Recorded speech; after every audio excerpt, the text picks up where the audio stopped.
ጸሎት መጸለይ ካቃትህ መፍትሄው መጸለይ ነው። ክብራትና ክብራን አድማጭ ተመልካቾቼ እንደምን ከረማችሁ? ይህ ተስፍሽ ሚዲያ ነው። ለዛሬ ደግሞ ጸሎት የተሰኘ መንፈሳዊ መጽሐፍ ይዤላችሁ ቀርቤያለሁ።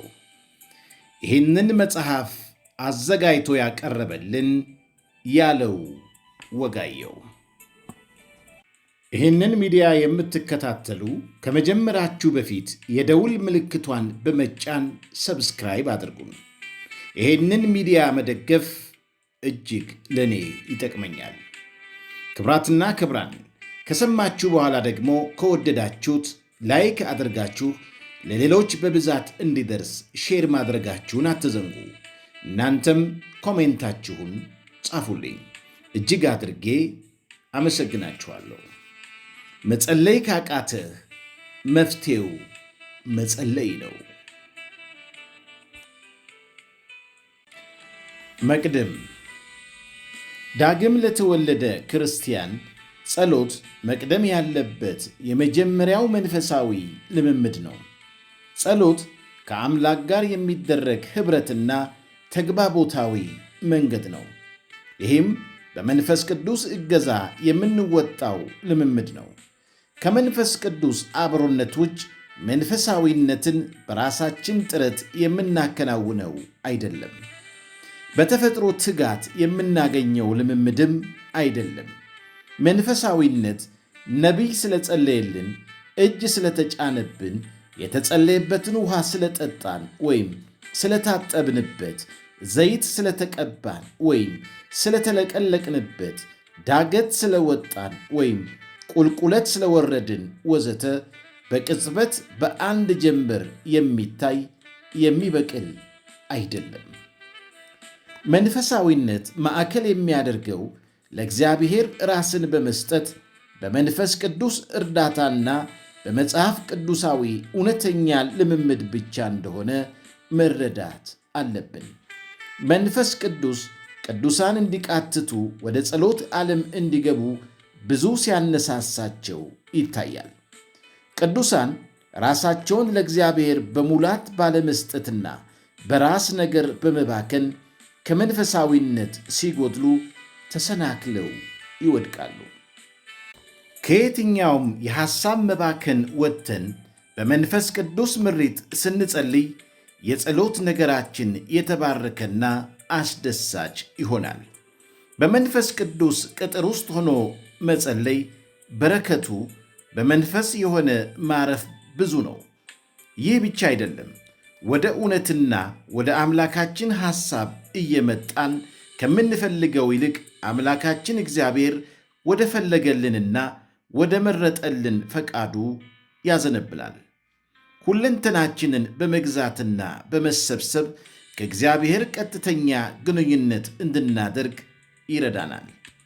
መንፈስ ቅዱስ ከእኛ መንፈሳዊ መነሳሳት ውጭ በፊቱ በመንበርከክ ጊዜ እንደ ፈቃዱ እንድንጸልይ እየመራን አቅም በመሆን ከጎናችን መንፈስ ከሆነ አምላክ ጋር ቀጥተኛ ግንኙነት እንድናደርግ ይረዳናል፣ አቅጣጫም ያሳየናል። ቅዱሳን በአእምሮ እንደ ቃሉና በሚፈለገው አቋም ላይ ሆነው ሊጸልዩ ይችላሉ። በመንፈስ መነቃቃትና በመቃጠል ውስጥ ሆነን ቅንዓቱን በመመኘት ወደ ሰማይ የሚያወጣንን ልዩ ልምምድ ሊሰጠን ይችላል። መንፈስ ቅዱስ በሌላኛው አቅጣጫ ራስን በመግዛት በጸሎት ስፍራ እንድንሆን ይረዳናል። ከመስመር እንዳንወጣ ራስን በመግዛት በእግዚአብሔር ፊት እንድንሆን እንዲሁም ለነፍሳችንና ለመንፈሳችን ከለላና ጥበቃ ያደርጋል። በክርስቶስ ኢየሱስ ወደ እግዚአብሔር መቅረብ ከሆነልን በኋላ በየዕለቱ የአባትና የልጅ ግንኙነት የምናደርገው አንዱ መንፈሳዊ መንገድ ጸሎት ነው። የትኛውም የሰው ዘር፣ ቀለም፣ ጾታ፣ ዘርና ዕድሜን የማይለይ የሕይወት መንገድ በክርስቶስ ስለተከፈተልን በየዕለት በሕይወት እንቅስቃሴያችን ከእግዚአብሔር ጋር ያለንን መንፈሳዊ ግንኙነት ለመጠበቅ መጸለይና ጸሎትን በየዕለቱ መለማመድ አለብን።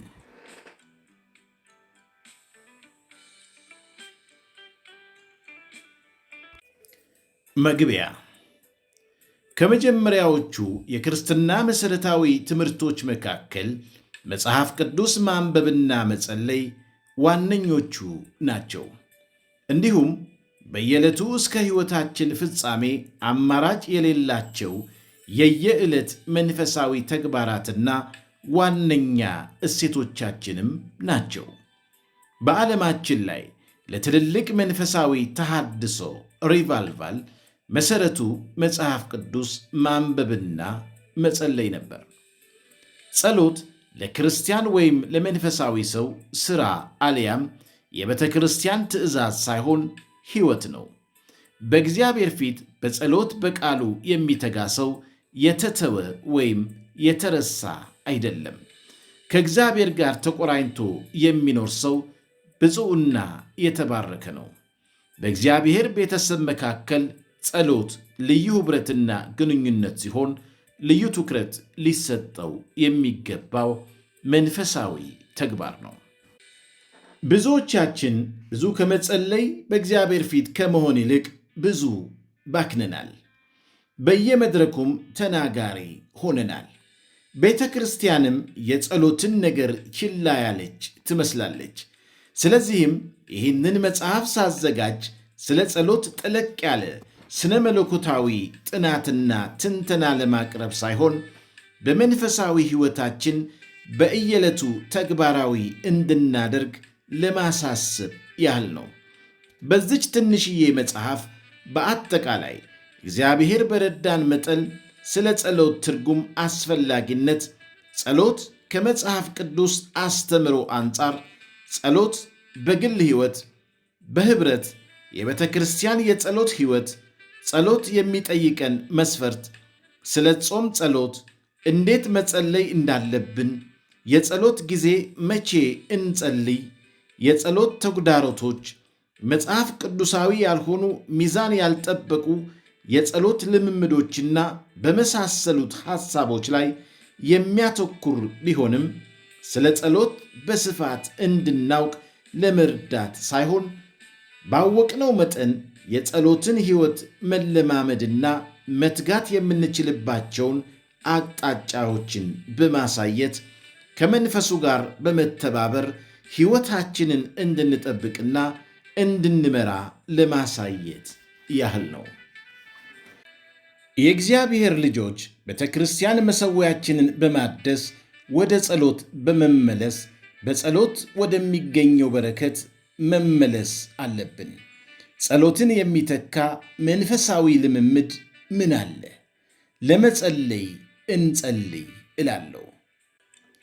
ሥጋ ሁሉ ጸሎትን ወደምትሰማ ወደ አንተ ይመጣል። መዝሙር ምዕራፍ 64 ከቁጥር 2።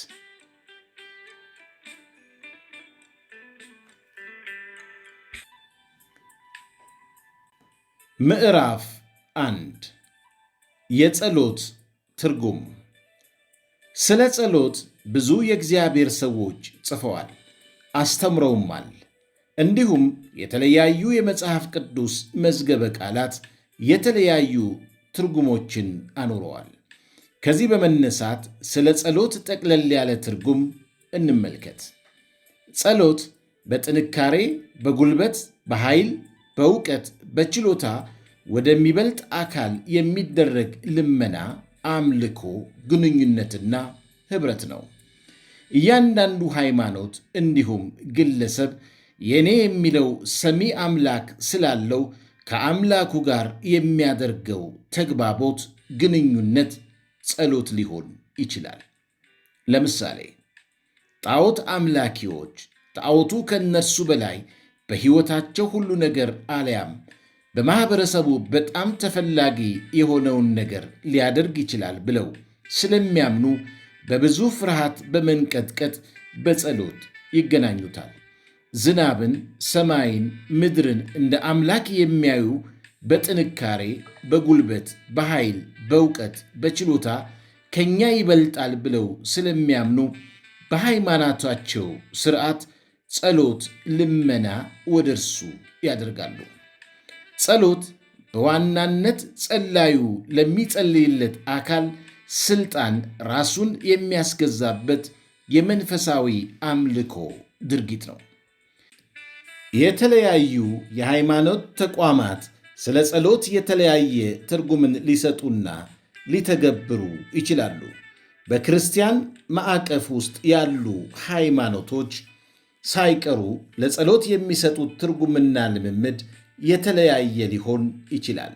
እንደ ወንጌል አማኞች ክርስቲያኖች ግን ጸሎት በክርስቶስ ሥራ በማመን ከአብ ጋር ካስታረቀን በኋላ ሁሉን ወደሚችል አባትና አምላክ ወደ ሆነው እግዚአብሔር የሚቀርብ የአምልኮ አንዱ ተግባር ጸሎት ነው። ጸሎት የአባትና የልጅ ኅብረት ነው። ይህ ማለት በአባትና በልጅ መካከል ያለ የፍቅር ኅብረት ግንኙነትን ያመለክታል። እግዚአብሔር በሁሉ ከኛ የማይወዳደር አምላክ ሲሆን በልጁ በክርስቶስ ኢየሱስ የፈቀደልን የግንኙነት አንዱ መንገድ በጸሎት በፊቱ እንድንሆን ነው። ጸሎት ከእግዚአብሔር ጋር የምናደርገው ንግግር ነው። በዚህ ንግግር ውስጥ ብዙ ነገር ይካተታል። ይህም እግዚአብሔር ለሰዎችና ሰዎች ለእግዚአብሔር የሚያደርጉት ንግግር ነው።